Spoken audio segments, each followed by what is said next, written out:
concern ng aking ina kahit saan ako mapunta. Anak, asan ka na? Anak, asan ka na? Amen. Grabe, so yung sa puso ko dinudurog mga kapatid. Hindi man niya ako napag-aral mga kapatid, pero sabi ko, Panginoon, bago ko man lang siya kunin, may magpadama ko yung mga pagmamahal na kahit na kunting mga bagay yung kanyang hinihiling. Dahil ang mother ko mga kapatid nila gusto na maligo sa dagat. Paano ko mapapasaya yung aking ina pag dagat mga kapatid, expensive masyado. Panginoon, sabi ko, igran mo yung kahilingan ko na mapasaya ko man lang yung aking ina. Dahil hindi ako papayag, Panginoon, na mawala sa mundong ito ang aking ina, na iuwi na hindi ko man lang siya mapapasaya. Kaya lahat ng ginagawa ko mga kapatid, hindi yung anak ko, saksi yung anak ko mga kapatid, talaga naghahanda talaga ako na mapaligaya ko man lang yung aking ina. So mga anak, habang may panahon kayo, huwag kayong papayag na yung inyong mga ina hindi nyo mapasaya. Dahil yan lang yung mga bagay na ibibigay sa kanilang buhay na kasiyahan nila. Dahil hindi po madali yung kanilang responsibilidad sa ating mga anak. Kaya tayong mga anak, huwag tayong manhid. Kaya dapat itanim natin sa ating mga puso't isipan sa ating Panginoon. Hingin natin sa ating Panginoon. Sinabi ng ating Panginoon, kumatok ka o. Humingi ka, sabi ng ating Panginoon. Hingin nyo mga kapatid, mga anak, hingin niyo sa Panginoon na bago man lang sila iuwi Panginoon, mapaligaya namin ang aming ina. Amen. Amen. Praise God. Dahil yun naman ang gusto ng ating Panginoon, humingi ka. Bahala ka na Panginoon. Ay, hindi ganun mga anak. Dapat hingin ninyo specific yung gusto nyo para ang ating Panginoon magpala sa buhay ninyo. Amen. Praise God. Dahil yun talaga yung organized na biblical. Mga anak, obey your parents, your mother. Ganun din, yung mga ina, pasakot ko isa ng mga asawa, lalaki. So, yun yung order. So, salamat sa ating Panginoon dahil meron pa tayong mga inang natitira. So, habang buhay pa sila mga kapatid, gawin natin yung makakapagpaligaya sa ating Panginoon. Hingin natin sa ating Panginoon na mapaligaya natin ating ina. Dahil ang ating Panginoon naman ay hindi bingi.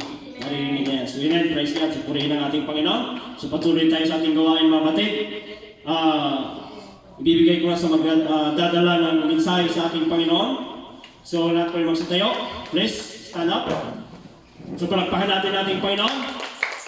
So, everybody say, God bless Pastor Salahon. Hallelujah, praise God. Praise the Lord. Thank you. And all God's people say, praise the Lord. Praise the Lord. Praise God. Mga kapatid, manatili po tayong nakatayo dahil preparation po ito this coming Sunday. Pentecost Sunday na po mga kapatid. Ang gawain yan hindi lamang sa isang seksyon, isang district, hindi lamang sa whole Philippines ang gawain yan. Ang Pentecost Sunday ay throughout the world. So pang buong mundo yan mga kapatid, isiniselebrate natin yan. Kaya paano? Ang dadalhin kong messages ngayon, ito po ay isang paraan para ang ating puso mga kapatid, maging handa po para sa darating na gawain, para tayong lahat mga kapatid ay tumanggap ng spiritual na pagpapala sa ating dakilang Diyos. One more time, let us worship the name of the Lord. Hallelujah! Hallelujah! Hallelujah! Panginoon, pangsasaling ito, Diyos, sa maikling mensahe na iyong ibibigay nawa, Panginoon, ang aming mga puso't isipan maging bukas na po upang sa gayon, Panginoon, makapaghandog po kami sa inyo ng pinaka-the best na handog sapagkat ito po, Panginoon, ang iyong minimiti at kinauuhawan sa lahat ng iyong mga anak sa buong mundo. Praise God! Kaya sa araw na ito, Panginoon, ang iyong kapanglingkod, magsasalita, i-anoint niyo po, Panginoon, i-anoint niyo po ang bawat isa sa amin, na kung saan, Lord, ang aming mga puso ay makatanggap ng spiritual na pagpapala mula sa inyo. In Jesus' name, palakpakan po natin one more time. Hallelujah! Reason why we should praise God at all times. Reason why we should praise God at all times. Everybody say praise the Lord. Very common po ito mga kapatid, pero ito po ang susi, ito po ang paraan upang maabot po natin ang luklukan ng ating Panginoon. Ito po ang paraan mga kapatid ng buhay at sigla upang ang ating mga kaluluwa, mga kapatid, ay maging buhay na buhay sa presensya ng ating Panginoon. One more time, let us worship the name of Jesus. Number one reason, mga kapatid, hindi po ito pakiusap. Hindi po ito optional, mga kapatid. Number one reason, God's command for the New Testament Christians, sa lahat ng mga mananampalataya sa ating panahon ngayon, mga kapatid, ito po ay utos. Everybody say praise the Lord. Utos po ito, mga kapatid. Ano po ang utos ng ating Panginoon sa lahat ng mga anak ng Diyos sa ating panahon? Let us offer. Hebrews chapter 13 verse 15. By him therefore let us offer the sacrifice of praise to God continually. That is the fruit of our lips, giving thanks to his name. Sa pamamagitan niya, dapat lagi tayong maghandog ng alin ay ating ihahandog. Ito, mga kapatid, ang kinakailangan sa Pentecost Sunday. Alin ang ihahandog natin? Ang ihahandog po natin ang ating sarili, mga kapatid, bilang isang haing buhay. Amen. Kapag inihandog na po natin ang ating mga sarili, mga kapatid, hindi na tayo nakaupo lamang, hindi na ang ating mga sarili, mga kapatid,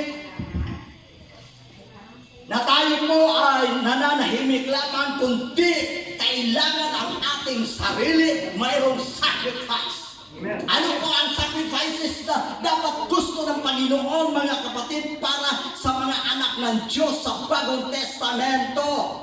Hallelujah!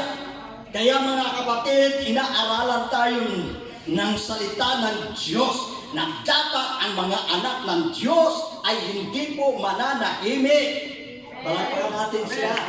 Ang mga anak ng Diyos, merong dala-dalang mga handog. Ano po yan? Ang sabi ng Biblia, mga kapatid, the fruit of our lips, giving thanks toward his name. Sa makatuwid, mga kapatid, ang hinihintay pala ng Panginoon na gusto niyang marinig, mga kapatid, ay ang mga handog natin na nagmumula sa kaibuturan ng ating puso at lalabas sa ating mga bibig, ang mga pagpupuri sa ating Panginoon na siya'y dakilain sa ating buhay, mga kapatid, sapagkat siya lamang ang karapat-dapat na papurihan. Amen. Siya lamang ang Diyos na karapat-dapat na yuyukuran. Siya lamang ang Diyos na karapat-dapat paglingkuran at sasambahin. Wala nang iba.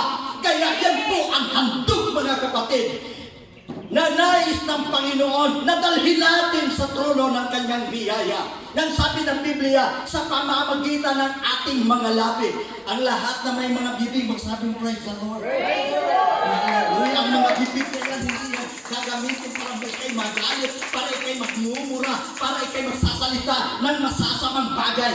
Ang bibig pa lang ito'y nakadesenyo upang purihin ang Panginoon, upang siya'y paragalan, upang siya'y sampatin, mga kapatid. Sapagkat mapalad na po tayo, dahil kung ibalik tanaw po natin sa Old Testament, kapag sila po ay sumamba sa Diyos, kailangan mo ikay mayaman, magdala ka ng baka, magdala ka ng mamahaling, ika nga mga hayop, mga kapatid, kung ikay maka-afford, kung ikaw po ay maka-afford lamang, pero kung ikay may mahirap, kahit kalapati lang, kahit na ika nga mga mumurahin lang hayop, mga kapatid, pero don't appear before the Lord empty-handed. Huwag kang lumapit, huwag kang pumunta sa bahay ng Panginoon, wala kang siya dala-dala. Kaya kung ikay mahirap, kahit kalapati lang, kahit sisiw na lang, kung wala talagang mura. Amen! Amen! Pero ngayon, mga kapatid, hindi na po nais ng Panginoon na magdala pa tayo ng baka, kalabaw, kung ano pang iba't ibang uri ng hayop, mga kapatid, ang dalhin po natin sa presensya ng ating Panginoon, ang instruction ng ating Panginoon. Pagdating natin mga kapatid sa kanyang tahanan, hallelujah, mayroon na po tayong mga handog sa mga bagay, mamumukawi sa ating mga labi. Madaling mga kapatid, hindi mahirap maghandog sa Panginoon. Purihin mo lamang siya. Ano ba ang mga ginawa ng Diyos sa iyong buhay? Ano ba ang mga kabutihan na ginawa ng Diyos sa iyong buhay? Iyan po ay isa ng pagpupuri sa Panginoon. Hindi na po tayo mahirapang magdala ng handog. Isipin lamang natin for 24/7 mga kapatid, ang security guard na aantok nalalata, ngunit ang ating Panginoon ay hindi napapagod sa kamamanman, sa pagmamatyag, sa pagbabantay sa bawat isa sa atin. Kaya naman karapat dapat lamang pagdating ng linggo na dapat tayong makapagpasalamat dahil patuloy niya po tayo binigyan ng lakas, binigyan ng buhay, na makapaghandog pa po tayo sa Kanya. Dahil yan po ang requirements mga kapatid. Palakpakan po natin. Hallelujah ang ating Panginoon. Hindi po ba sinabi sa John chapter 4 verses 23 at 24, dumarating ika ang oras. At gayon na nga, kailan yan? Kapag ka nagkatipon-tipon tayo mga kapatid, iyan po ang insaktong oras na kung saan igugugulin po natin mga kapatid para sa ating Panginoon. Hallelujah!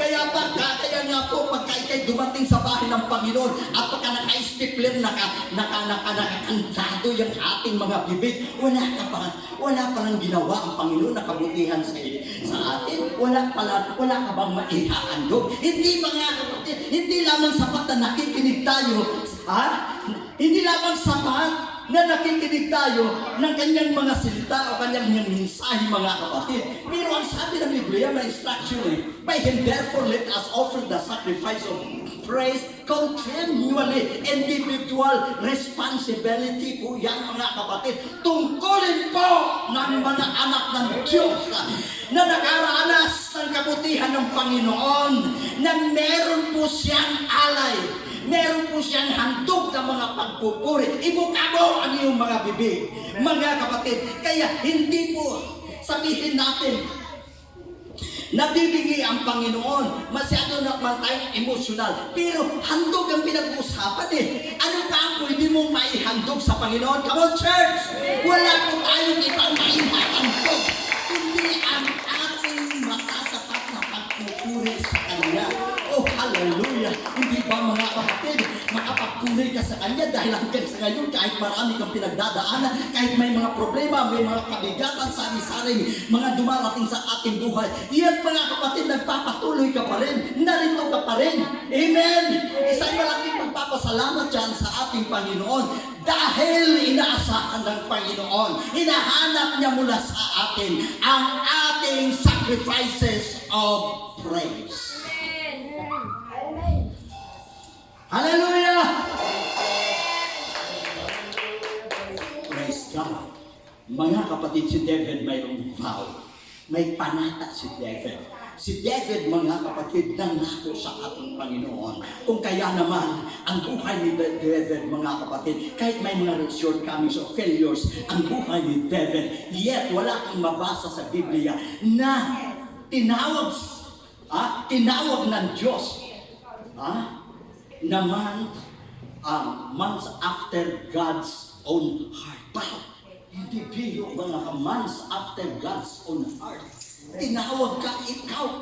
Kapag ka ang isang tao, ito ang halimbawa po natin, mga kapatid, para isa po tayo mapabilang na tayo po ay maging kagaya ni David. At ikaw ay talagang kinasasabikan ng Panginoon. Sabik na sabik ang Panginoon ay kay marinig sapagkat kinauuhawan niya ang kanyang puso ang iyong pagpupuri. Dahil once na magpuri ang mga anak ng Diyos, mga kapatid, diyan lamang natin nabibigyan ng kaligayahan ang Panginoon. Kung babasahin natin mga kapatid dito po sa Psalms, makikita natin, tingnan nyo, the vow ito ang vow, the vow of David. Kaya naman tinawag siyang God after a man after God's own heart.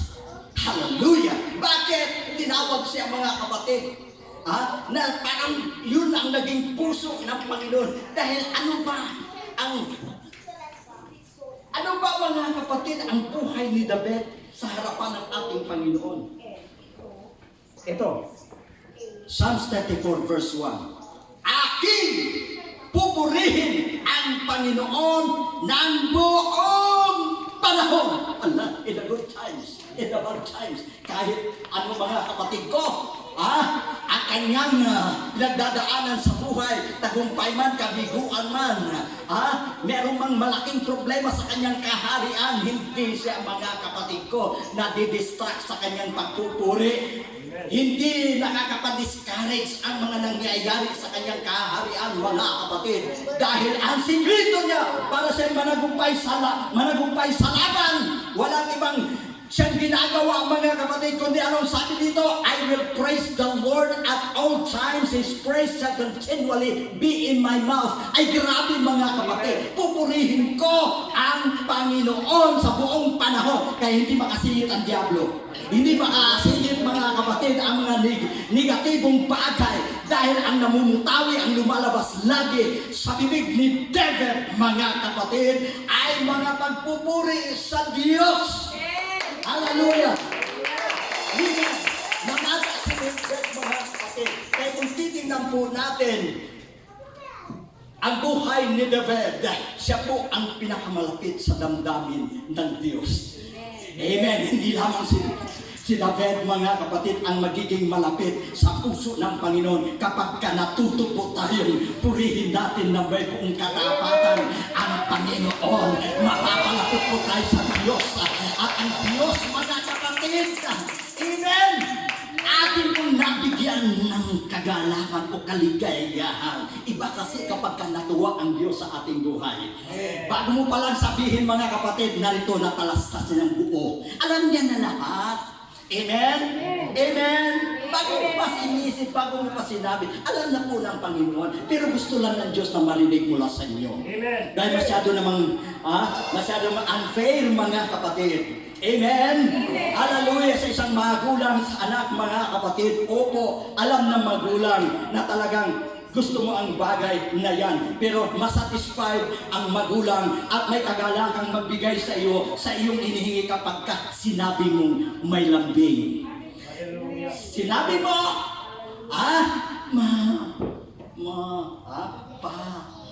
pagka sinabi mo, mga kapatid, hallelujah, ang nilalaman ng iyong puso. Ganyan ang magulang nasisiyahan. Ngayon, mga kapatid, para masiyahan po ang ating Panginoon sa ating mga buhay, meron pong instruction mula sa salita ng Diyos. Hindi po ba sinasabi po ng banal na kasulatan sa John 4, hindi ko natapos kanina, sabi niya dumarating ang oras at ngayon nga nasasambahin ng mga tunay na mananamba ang Ama, sapagkat ang Ama naghahanap ng mga tunay na mananamba. Ang mga pagbibigay pala, mga kapatid, ng kasiyahan sa puso ng Diyos, yung mga anak ng Diyos na nagpupuri sa Kanya ng buong puso. Amen. Nagpupuri sa Kanya, mga kapatid, na may katapatan. Nauhuwaw siya ganun. Kasi lahat naman tumatawag sa Panginoon. Pero hindi lahat ng pagsambay tinatanggap ng Panginoon. Ang tinatanggap ng Diyos, ang tunay na pagsamba, yung pagsamba, mga kapatid, mula sa puso. Ay yung pagsamba, mga kapatid, na kinalimutan yung sarili, mapasaya mo lang ang Panginoon. Palakpakan natin ang Panginoon. Hallelujah. Hallelujah. Ang sabi ng Biblia, for God is a spirit, and they that worship Him must worship Him in spirit and in truth. Ganyan ang hinahanap ng ating Panginoon. One more time, let us clap our hands. Ang panata ni David, mga kapatid, pupurihin kita, Panginoon, sa lahat ng panahon. Hindi po, mga kapatid, nagtatagumpay ang panghihina, panglupaypay, Hindi po nagtatagumpay kay David, mga kapatid, ang lahat ng pana ng kaaway. Yes, tinamaan din siya. Pero nung nag-vow siya, mga kapatid, I will bless the Lord at all times. His praise shall continually be in my mouth. Hindi na po nagtagumpay si Satanas. Naging matagumpay na po, mga kapatid, si Heaven carrying the bell. Kaya nga po, mga kapatid, pagdating sa pagpupuri, talagang siya po ang nakasunod. Alam niyo po ba, ano ang sinasabi? The first of all the commandments is ang pinaka-pangulong utos sa kautosan. Hear Israel, the Lord our God, and thou shalt love the Lord thy God with all thine heart, with all thy soul, with all thy mind, and with all thy strength. Amen. Hallelujah. Praise the Lord. Hallelujah. Everybody say praise the Lord. Amen. Amen. Kaya si David, mga kapatid, siya po ang gumawa nito. Kaya naman, napagkamalan pa siya na sira ulo. Dahil nung binigay sa kanya ng tagumpay, mga kapatid, hallelujah. Di ba may awit-awit, when the Spirit of the Lord God is in my soul, I can sing like David sang. When the Spirit of the Lord God is in my soul, I can jump like David jump. I can dance. I can ano ba yun? I can clap. Lahat ng physical participation ginawa ni David. Kaya mga kapatid, hindi siya maintindihan sa kanyang kaharian. Kaya nung yung mga kumutya sa kanya, mga kapatid, pinarusahan ng Panginoon. Hallelujah. Dahil sa harapan ng Panginoon, ang pag-alay ng sacrifices of praise, itinuturing po yan ng Panginoon na banal at sagrado para sa Kanya.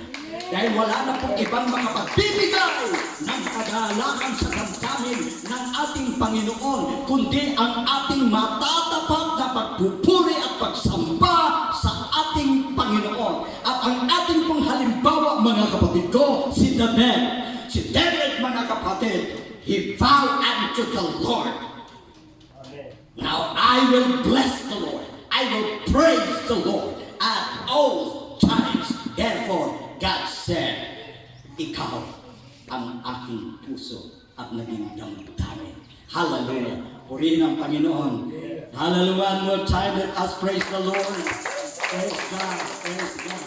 Tingnan po natin, mga kapatid, in Luke chapter 24 verse 53, tingnan niyo po, mga kapatid, ang mga New Testament saints, mga mananampalataya sa ating kapanahunan, mga kapatid, ang ehemplo nito, ang mga disipulo na naging mga apostol ng ating Panginoon. Ito po ang ito po ang naging kaugalian ng mga unang mananampalataya, mga kapatid. Luke chapter 24 verse 53. Tingnan niyo po ang sabi ng Biblia, mga kapatid, they were continually in the temple praising and blessing God. At palagi silang nasa templo na nagpupuri sa Diyos. Amen. Praise the Lord. Hallelujah! Woo! Amen. Kaya po, mga kapatid, sa sanctuaryo, sa templo, kapag ang mga anak ng Diyos ay mayroong pagkakaisa at sama-sama silang naghahandog ng papuri sa ating Panginoon, mga kapatid, meron pong milagro na mangyayari. Amen. Hallelujah! Dahil tested and proven sa mga nangyari sa mga apostles, mga kapatid. Just imagine ang isang milagro habang sila po'y nagpupuri sa ating Panginoon. Ang bilangguan, sulit bakal, mga sulit simento, bakal, mga kapatid, ang gate, ngunit sa pamamagitan ng kanilang praise and worship, maging ang kanilang tanikala, yung kanilang kadena, mga kapatid, nakalag ang lahat at nagbukas ng kusa ang pintong bakal at sila'y nakalaya. Bakit? Dahil sa kanilang matatapat na pagpupuri. Amen. Hallelujah, hallelujah, hallelujah. Amen. Sa mga tuwid, mga kapatid, kung may problema ka, kung may kabigatan ka, mga kapatid, huwag kang tamimi. Huwag hayaang mapanis ang iyong laway. Kaysa magsasalita ko kung anong mga reklamo, kung anong murmurings ang iyong gagawin, mga kapatid, subukan natin. Magpuri tayo na magpuri sa Panginoon. Amen. Hallelujah! Magpuri tayo na magpuri sa Panginoon. Makakalimutan mo ang iyong problema. At ang Panginoon ng mga kapatid, ang gagawa ng paraan para yung problema mo ay mabigyan ng kasagutan, mabigyan ng katugunan. Yung iyong kabigatan ay mapapagaan. Kung ang ating gagawin, mga kapatid, puri ng puri, hindi yung puna ng puna, hindi yung reklamo ng reklamo, hindi yung ano ng mga negatibo na ikita mo sa paligid mo. Pupurihin ko ka, Panginoon, sa lahat ng panahon. Dahil alam ko po, Panginoon, na ang pakikipagpiliman ito, ang labang ito, hindi po aking Panginoon. Nalalaman ko po mula sa inyong mga salita. Bagamat kami nasa laman, ay hindi kami nakikipagbakang ayon sa laman, sapagkat ang aming pakikibaka ay ayon sa mga espiritu, sa mga dakong kataasan ng kadiliman, lahat ng kampo ng kadiliman. Yan po, mga kapatid ko, ang ating spiritual battles, at hindi po tayo oopra, at hindi po tayo makasurvive, mga kapatid, kung tayo po umasa lamang sa ating pong sariling kalakasan, sa sarili nating kakayahan. Pero kung sasabihin natin, Panginoon, wala po akong magagawa, ang akin lamang pwedeng gawin ay magpuri sa iyo. Pag nagpuri ka, mga kapatid, tested and proven, sa panahon, mga kapatid, ni King Jehoshaphat, napakarami po ang kalaban, mga kapatid, nanginginig po ang mga sundalo. Ano ikang gagawin natin? Dahil out of number po tayo sa ating mga kalaban.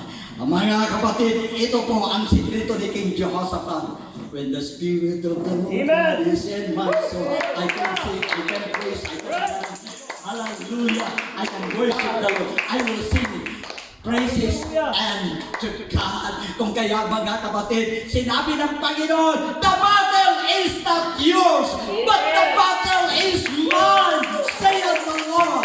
Hallelujah! Amen! Kaya, mga kapatid, sa ating kapanahunan, sa ayaw man natin at sa gusto, mga kapatid, talagang hindi po tayo tatantanan ng kaaway. Pero ilagay po natin sa isipan natin na mayroon po tayong pangontra. Amen. Hallelujah! Meron po tayong sandata. Hallelujah! Ano po, mga kapatid, siyempre lang, lagi natin itong binibigay sa ating testimony portion, mga kapatid. Pagkatapos ng testimony, umaawit tayo ng give thanks. Amen. Hallelujah. Dahil ito, mga kapatid, ang ating sandata. Amen. Amen. Ito ang ating panlaban. Hallelujah. Sa lahat ng pana, sa lahat ng paraan at sa lahat ng ginagawa ni Satanas para ikaw, mga kapatid, malupaypay at ilugmo sa iyong kalagayan, maging sa iyong pananampalataya. Ngunit meron pong iniwan ang dakilang apostol na si Pablo. Ephesians chapter 5, 1 Thessalonians 5, ano? In everything give thanks. 1 Thessalonians 5:18. Amen. 1 Thessalonians 5:18. In everything, give thanks. Amen. For this is the will of God. Kalukupan pala, mga kapatid, na sa lahat ng bagay tayo po maging mapasalamatin. Alam, instead na ikaw magmurmuring, instead, mga kapatid, magsasalita ka ng hindi maganda, maging mapasalamatin ka sa ating Panginoon. Dahil sa tuwing ikay magpapasalamat, ang Diyos, mga kapatid, ang haharap sa lahat ng iyong pakikibaka. Ang Diyos ang mahalak sa iyo. Hindi ka maging kawawa kapag inuna mo ang ating Panginoon. Hindi kanya pababayaan. Ang sabi ng Panginoon sa Isaiah chapter 41 verse 10, sabi doon, fear not, for I am with thee. Huwag kang matakot sapagkat ako'y sumasayo. Be not dismayed, for I am thy God. Huwag ka ikang manlupaypay sapagkat ako'y iyong Diyos. I will help thee. Wow! Tutulungan kita. Amen. Amen. I will strengthen thee. Palalakasin kita. Amen. At isang bagay pa, mga kapatid, walang makakagalaw sa atin. Samantalang tayo po ay nasa presensya ng Diyos. Dahil ang sabi niya sa last praise, mga kapatid, and I will uphold thee with the right hand of my righteousness. Alay-layan kita. Walang sino mang makakagalaw sa inyo. Samantalang ikaw ay aking akap-akap. Samantalang itanglong ko, walang sinumang Punso Pilato o hari ng kadiliman na gumalaw sa iyo. Hallelujah! Praise God! Kapag ikay maging papasalamatin sa lahat ng bagay ang Diyos ng kalangitan, mga kapatid, hallelujah, ay sasang-ayon sa iyo. At ikaw, mga kapatid, ay palalakasin ng ating Panginoon upang sa gayon, ikay magtagumpay sa iyong laban. Palagpakan natin ang Diyos. Praise God. Lastly, mga kapatid, ito po ay paghahanda ng ating puso. Dahil pag nandun po tayo sa Pentecost Sunday, mga kapatid, wag po tayong observer lang na tingnan ko nga kung marami, tingnan ko nga kung talagang pumapalakpak sila. Walang pakialam, mga kapatid, sa mga naroroon. Gawin mo ang sabi ng Biblia, bring the sacrifice of praise to God continually. That is the fruit of our lips, giving thanks towards His name. Dahil kung gusto po natin maging matagumpay ang Pentecost Sunday, magkaroon ng revival, mga kapatid, ang buong manampalataya, pangunahan mo. Hallelujah, ikaw mag-set ng example. Hallelujah, ayon po, mga kapatid, sa ating mga narinig mula sa salita ng Diyos, kung paano si David was called man after God's own heart. Naging damdamin o naging puso ng Diyos si David. Ngayon, mga kapatid, kung tayo, mga kapatid, ay nagpupuri ng buong puso, nagpupuri ng buong lakas, mga kapatid, hindi po tayo nagdidistorbo sa ating mga paligid. Hallelujah! Makikita po natin, makukuha natin ang pabor ng Panginoon at ano ang sagot ng ating Panginoon. Psalm chapter 37 verse 5, delight thyself unto the Lord, and He shall give thee the desires of thine heart. Magpakaligaya ka naman sa Panginoon. Kaya, mga kapatid, ang paraan para ikay lumigaya at isintay lumigaya ang Panginoon, purihin mo ng buong puso ang Panginoon, na hindi ka mag-distract sa iyong paligid. Hindi ka naroon para makita ang iyong kapatid, makita ang sinuman. Naroon ka para ikaw makipagniig, ikaw makipagkita, ikaw, mga kapatid, gusto mo na maramdaman ang palibang hipo ng ating Panginoon. Hallelujah!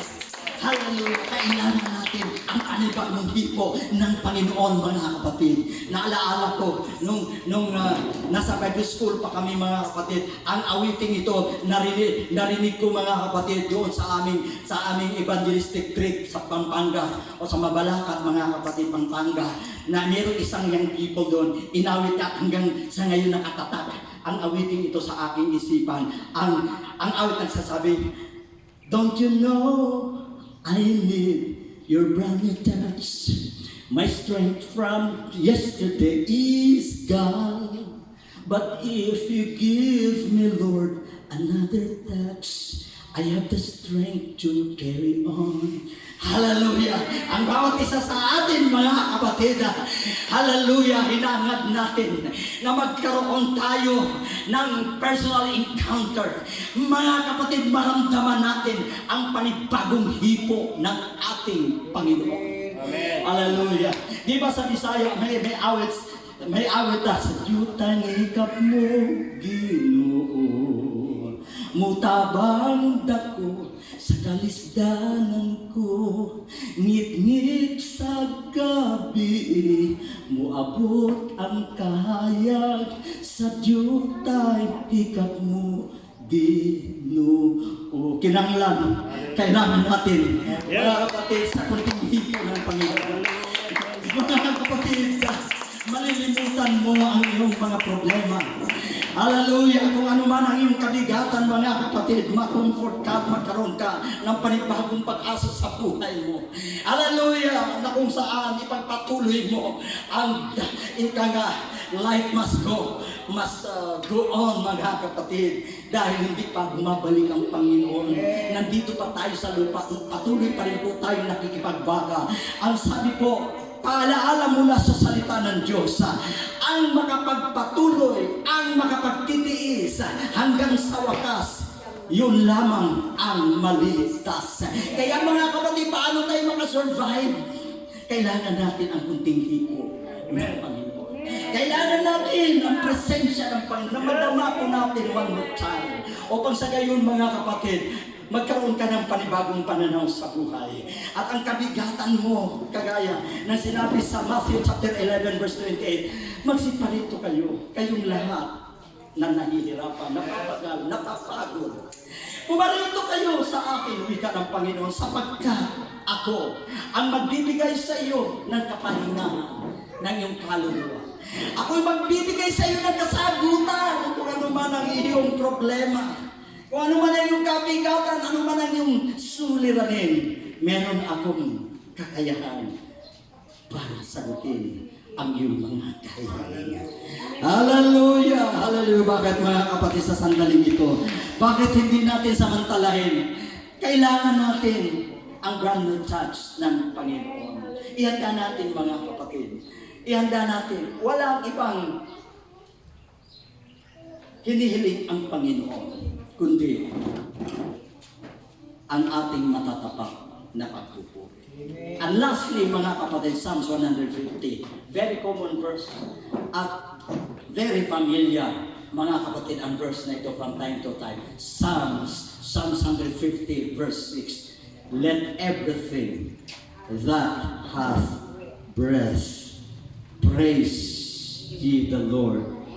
Praise the Lord. Amen. Listen to this. Christian's obligation. Alam niyo po ang Christian's obligation? Obligado tayo. Wala tayong choice. Obligado tayo dahil ikaw anak na ng Diyos. Amen? Ikaw ay mananampalataya. Therefore, obligado po tayo. Ang ating obligation, mga kapatid, ay ito. Christian's obligation, as long as I live, as long as I have breath, I will praise. Hallelujah! Tayo tumayo mga kapatid. Hallelujah! Yan po ang ating malaking tungkulin, obligasyon sa harapan ng Panginoon samantalang tayo po mga kapatid ay nabubuhay. Hallelujah, hallelujah. Hallelujah. Praise God, praise God. Samantalang mga kapatid, inaawit ko ang awiting ito, malaya po tayong lumapit sa panawagan ng Panginoon, lumapit sa Panginoon at sabihin natin, Lord, narito ako.